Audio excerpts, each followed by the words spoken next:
So I'm going to put an image up from an article that Slate put out yesterday on Sunday, telling us about a wonderful Twitter account at Twitter user QAWS9876, otherwise known as Pierre Delecto. The Slate article writes, "This sure looks like Mitt Romney's secret Twitter account. Update. It is." Ashley Feinberg writes, "Earlier today, The Atlantic's McKay Coppins published a lengthy profile on Mitt Romney, apparently a part of Mitt Romney's effort to set himself up as the noble Republican foil to an out-of-control president. These sorts of pieces, which are more about narrative setting than anything else, typically don't contain a lot of new information, but this one had one notable exception. About midway through, the usually guarded senator revealed that just like fellow lone voice of reason haver James Comey, he was an owner of a secret Twitter account. This account, now identified as Pierre Delecto, tells us that Mr. Romney has his pseudonym out and open to the public, which, while defeating the purpose of the pseudonym, shows us the very nature of American politics has not changed since the formation of this republic back 2.5 centuries ago.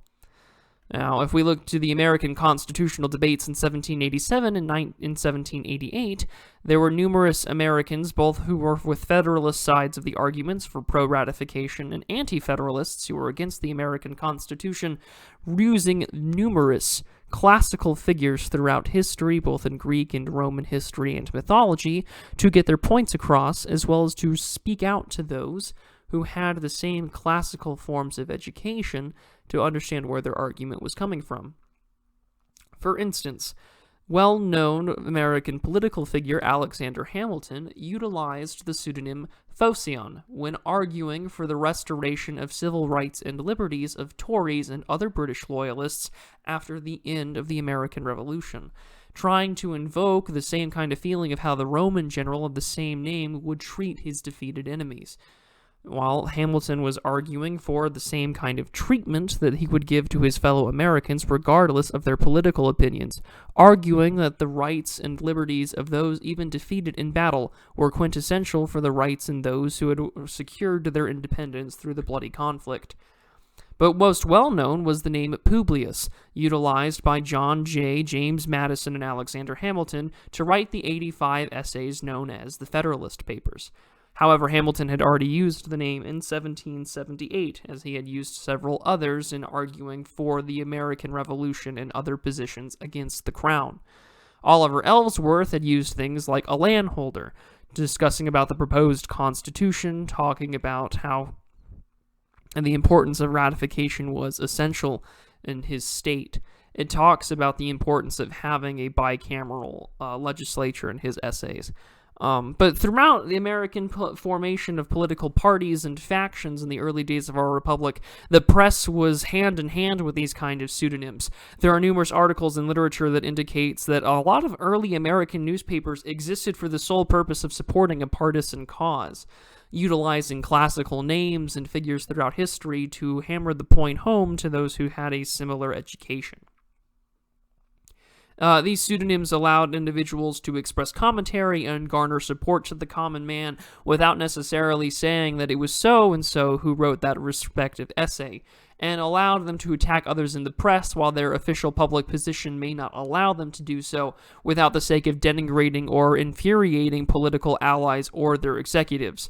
Such was a common case throughout the early days of Washington's presidency, as fights between what would become the Democratic-Republican Party under Jefferson and the Federalist Party under those such as Washington and Hamilton and others. For instance, Hamilton also utilized the Gazette of the United States to get his point across, arguing that it was essential to have these kind of press in order to attack his enemies, and so in turn, others would do the same. Now, Trump and others have already called out Mitt Romney, saying that this is cowardly, that he should take his criticisms to the president directly. But, I mean, Mitt Romney already has. He's already the face of the never-Trump wing of the Republican Party. And while very few have criticized the president and are still in office, those who have, like the Florida Republican that said he was open to impeachment, said that he wouldn't run for re-election. Every single one of the never-Trump Republicans that had decided to, make their case against the president are no longer in office or are retiring. The Republican Party is definitely the party of Trump. That is here to stay, and it's not going away anytime soon. However, Mitt Romney's use of this alternate Twitter account shows us that he's probably not the only individual to do so.